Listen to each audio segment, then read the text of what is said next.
District of New York. Andrew, the circumstances around this motion to dismiss have been completely insane, but it's not over yet. You have a new post actually out on Substack where you kind of talk about what could happen from here. One of them relies on the judge, but what are kind of some of the options of what could happen next to stop this? Sure. So I think the one thing that I'm keeping my eye out for is what DA Bragg, the Manhattan District Attorney, does, because if this case is dismissed federally, this could be the second time that we see DA Bragg bringing a case where the feds have essentially faltered because they did so in connection, obviously, with the Trump case, and they did so successful.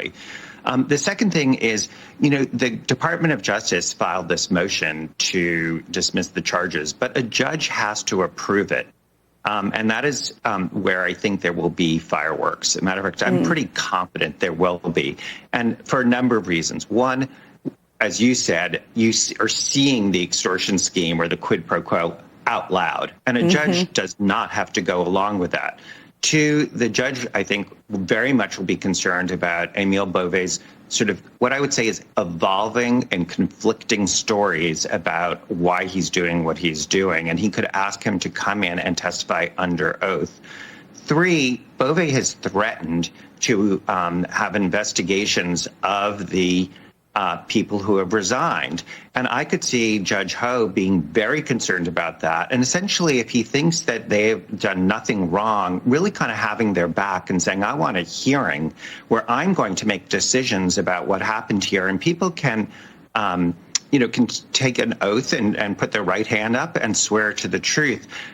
Final point on that, remember that at the meeting that Danielle Sassoon says she had with Eric Adams and Beauvais in Washington, she drops this footnote that says, guess what? When my people were taking notes, Emile Beauvais ended the meeting by saying, don't take notes, and I want them back. Who does that? Who does that? So the judge can say, bring the notes with you.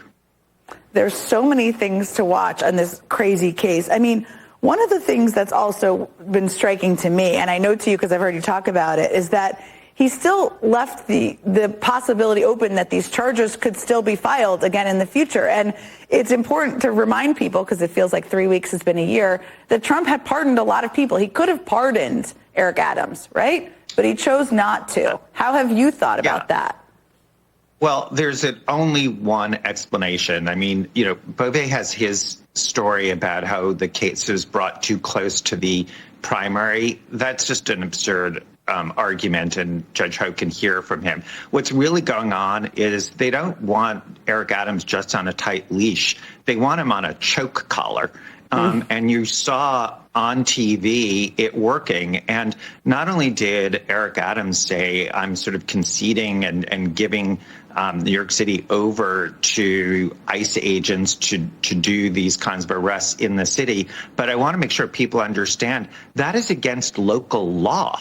So you have a mayor of the city of New York who is under indictment. He is out on bail saying that I am going to permit the ICE agents, and with my blessing, violate local law. He has no authority to do that. So the whole thing really stinks to high heaven, to put a fine point on it. No question about it. A choke collar, or however you described it, is quite something to remember. Andrew Weissmann.